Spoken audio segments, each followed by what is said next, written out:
So, hi mga kasarang! So, good morning sa ating lahat. So, panibagong araw na naman. So, that means panibagong kaalaman na naman yung pwede naming maibigay sa inyo. So, if bago ka pa lang sa aming channel, please don't forget to click the subscribe button as well as the notification bell para ma-update kayo sa mga kagaya nitong videos na mga ina-upload namin. So, ngayon, andito pa rin kami sa Papaya Plantation ni Sir Borge kung saan yung topic natin sa ngayon is yung maintenance ng papaya at kung ano-ano yung mga sakit na pwedeng papasok dito at paano nila or ano yung mga ginagawa nila para maiwasan yun. So sir, good morning.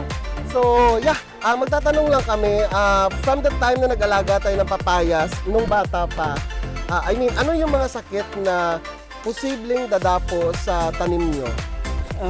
Una, pag yung sa maliit pa, yung sa brown rot, yung sakit, at saka nakita mo na yung dahon ng papaya sisira na pag di mo siya sprayan ng punggos. Kasi yung once na yung drought season, papasok talaga yung init lang. Yung tawag nila na trips, yun mag-atake sa papaya.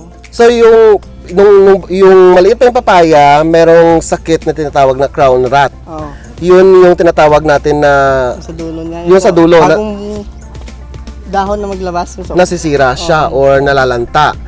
Okay. So, ano yung gamot dun, sir? Paano nyo siya ginagamot? So, mag-spray lang kami ng pangpunggos. So, fungus yun.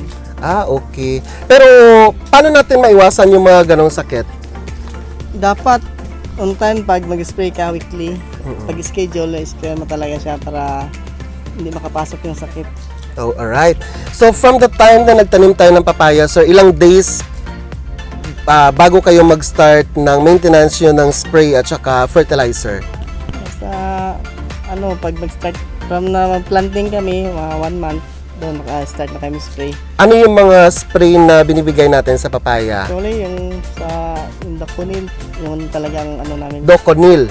Daconil. Daconil. Yun. So, yung daconil na yan is para sa Bulaklak. Sa bulaklak. Sa bulaklak, sa dahon. Para sa dahon. Para sa dahon yan.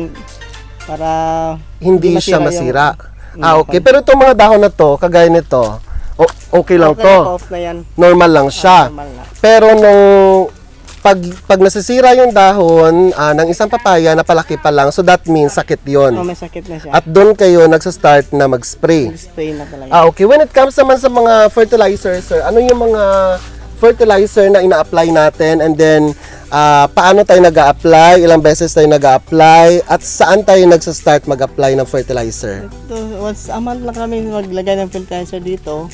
Tapos minsan pag umulan, pag-schedule ng fertilizer yon, magtalagay na kami ng fertilizer. Okay. So once a month. Once a month lang. Ano yung fertilizer na ginagamit niyo? Yung putas lang para sa bunga, at saka yung 2100 para sa puno.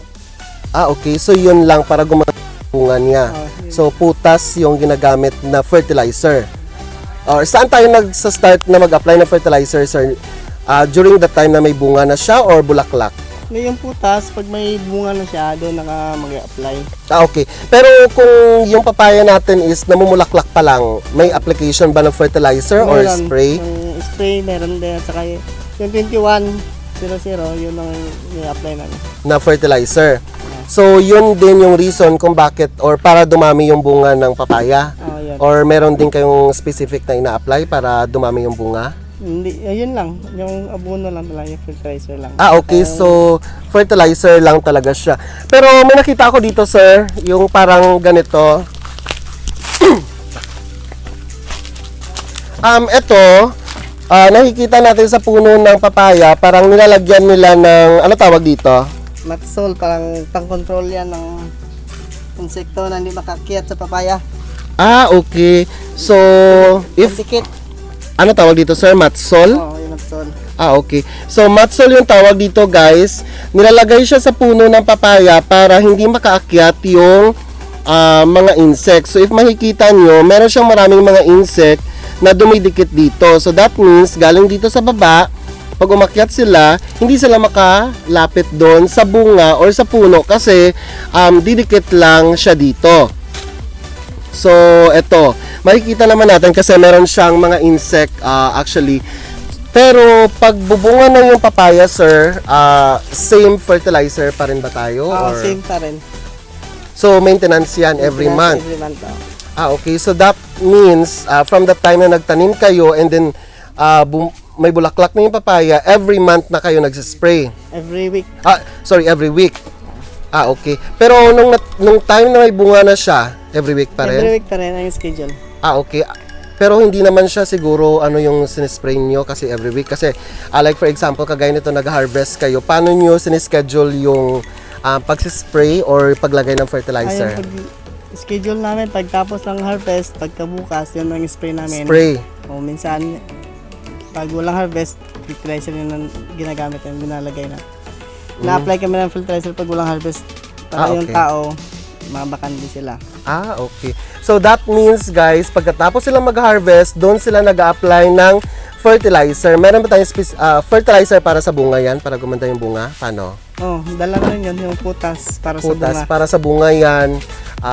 Para maganda yung ng bunga, tama? Pero meron kayong mga specific, sir, na para gumanda yung hugis ng papaya? Like for meron example, din ako. Nagalagay din kami ng borax. Ano tinatawag na borax? Borax, parang boron yun, calcium. Para mag-form yung bunga ng papaya. Paano siya ina-apply sa puno Sa ba? puno rin, parang fertilizer din. Okay. So, borax, guys, yun yung ina-apply nila para magkaroon ng magandang Hindi mag-deform. hindi ma-deform yung bunga ng papaya. So, ilang beses kayo nag-apply nun, sir? Every week or paano? Hindi, every quarter, 3 months. Every 3 months nagalagay. Every 3 months lang yung borax, pampagandang ng papaya. Pero magsa-start kayo mag-apply nun pag nakita nyo na may bunga na. May bunga na. Okay. So, pag nakita nyo na may bunga na, guys, nag-apply sila ng borax para gumanda yung texture or yung shape ng papaya. Kasi yung iba kasi minsan pumapangit. So, that means hindi na siya good sa market. So, hindi na nila pwedeng ibenta. So, yun yung mga tip na pwede naming maibigay para gumanda yung bunga ng papaya. So, borax yun, sir, no? Oo. So, aside doon, aside sa mga sakit na na-mention natin, ano pa yung mga sakit na na-encounter dito sa papaya ninyo? Minsan may nagalabas dito sa papaya at malaki na yung walang latex, yung papaya, walang duga. Yun yung nagalabas. Okay. So, anong tawag sa sakit doon? Yung no latex ang tawag nila. Ano yung gamot na ina-apply natin doon? Wala na, hindi na yun maagapan. Ang ginagawa namin, pinuputo na lang. So, Kasi hindi pinuputo naman ma-harvest siya? hindi naman pwede harvestin. Pag meron ng sakit na ganun, that means yung papaya kailangan putulin. Putulin na hindi naman ma-harvest yun. Sa bagay, no? So, pag magkaroon ng sakit yung papaya nyo, guys, that means yung kailangan gawin is putulin yung puno. Nakaka-affect ba siya sa katabi niyang puno or hindi naman? Wala Okay. So, okay lang siya na dyan lang? Oo. Or kailangan talaga siyang palabasin? Kailangan lang putulin para hindi na ma-harvest kasi pag na-harvest yun, baga ang lasa, papait, ang bunga. Okay. So, yun yung reason, guys, or yun yung another sakit na kailangan nating malaman sa pagtanim ng papaya. Aside dun, sir, meron pa ba? Like for example, sa bunga, meron pa bang mga sakit na, or like for example, if nabubulok siya or paano? Meron pa ba Minsan, pag ganun? nakapasok yung sakit na anthracnose, pero pambira lang naman nagkapasok yun. Kasi always naman nag-spray, hindi yun basta-basta makapasok sa area. Okay. So, anthracnose. Anthracnose. Anthracnose. Okay. So, yun yung nabubulok yung Nabubulok yung bunga. So, wala bang gamot yon or meron naman? Meron naman gamot pang control. Okay. Ano yung gamot natin doon? Nasa mga fungus lang din. Mga okay. fungus Kasi na fungus yun. yun, di ba? Pag okay. So, ganun guys, pag nabubulok yung bunga ng papaya, so fungus yun. So, kailangan lang siya applyan ng fungicides para ma-prevent natin yung mga ganong bagay. So, aside dun, sir, meron pa bang mga sakit? Like, for example, yung puno ng papaya, normal lang siya na pag ganon or dapat naka-straight siya? So, minsan kasi pag maraming bunga, sigurado always na nag-aulan, na tutumba talaga. Kaya minsan nilalagyan ng ganito. Kawayan para alalay. Okay. Pero normal lang siya na gaganon. As normal. long as maganda yung bunga niya. So, yun guys, yung mga sakit na posibleng tatama if you are actually planning to plant papaya, at yun yung reason kung bakit, or yun yung mga tip na pwede namin ibigay sa inyo para dumami yung bunga ng papaya at saka maganda yung texture ng papaya. So guys, if nagustuhan niyo yung video or yung mga tip na binigay namin sa inyo, please write a comment, or if meron mga suggestion, pa-write po sa comment section.